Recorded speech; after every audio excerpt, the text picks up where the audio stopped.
Ladang kakena basa hari nang way. Hai unaman kakambakan trei. Cengay na laying lasan kaem kong kamraw. Lima jangka kambak try lapin pau.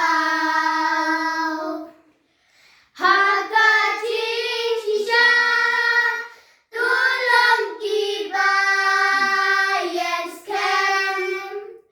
Kacing sisa utray bangilah shem. Wacha cing sisa bagan eno yang ni.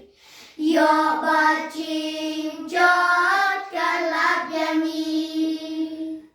Buat sin haki lekis ni ngilang ya cing sisa. Yo kilok bait ki eno yang ah. Kijing soha petai ni bendul bandul. Siajing kalah ni ngọc ong em soto.